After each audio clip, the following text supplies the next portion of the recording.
बिस्मिल्लाहिर्रहमानिर्रहीम। अस्सलाम वालेकुम व्यूअर्स, क्या हाल चाल है व्यूअर्स। आज हम प्रैंक वीडियो बना रहे हैं। आपके बार बार कमेंट्स आ रहे थे कि Ali Tanveer world prank video नहीं बनाता जी। आज हम लोगों से प्रैंक करेंगे। हाँ। कुछ ना कुछ हेल्प कर दो यार।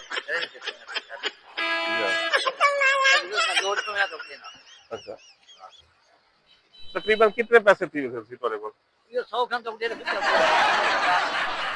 यार? 100 खान नल क्या से यार? क्या कभी तुम 5,000 जोल मेरे के मेरे को रोज शादी करवे ना उठी नहीं नहीं, बात इधे गाल सुनो मेरे गाल सुनो। नहीं तू रहने वाला यार, कोई गाल नहीं, मतलब वापसी दे सब बात करिए आगे था। 500 तो दियो यार। 500 बता से की वजह मैं खुद 100 नहीं देना यार। तू ना बंदा कोई दिया नहीं यार।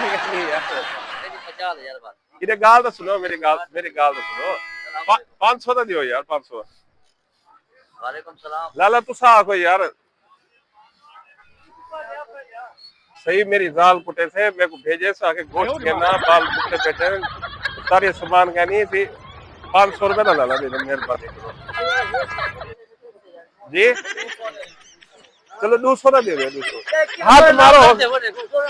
नहीं लड़ता क्या नहीं।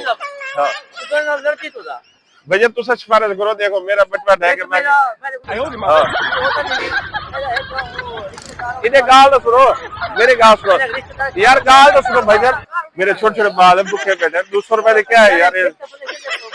वो सर और गाल सुनो, गाल तो सुनो भैया, एक मिनट गाल सुनो।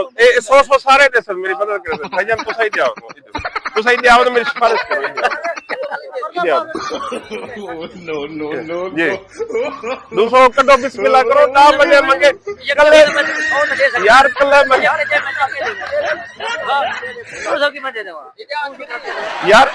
यार गाल सुनो, मेरी गाल तो सुनो लाला। मेरे माशाल्लाह सोना चेहरा दिखाओ, हाई साहब लग जाए देख आप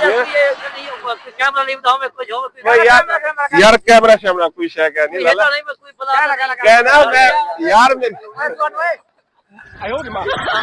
यार 200 रुपए मंगे तो क्या गाली कर सकते हो? और मैं तेरे को कल्ले मंगे और सारे इन्होंने सुन के सारे अड्डे वाले सुन के वो दे सर भाई, 100 दे सर। पहले तुसा दे हो ना